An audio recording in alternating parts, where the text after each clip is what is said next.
ഇതിൻ്റെയൊക്കെ പേരറിയാവുന്നവർ കമൻറ്റ് ചെയ്യണേ. നമുക്കിതിലൊന്നും പേരറിയില്ല. എല്ലാം നല്ല ഫ്രഷ് മീനാണ്, നല്ല ടേസ്റ്റുള്ള മീനാണ്. ഇത് കണമ്പാണോ എന്ന് സംശയമുണ്ട്. സീബാസ് എഴുതിയിട്ടുണ്ട്.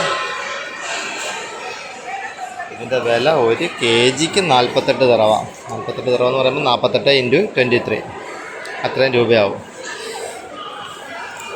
സീബാസ് എന്നാണ് ഇതിനിവിടെ പറയുന്നത്. നാട്ടിലെ പേര് കമൻറ്റ് ചെയ്യുക കേട്ടോ.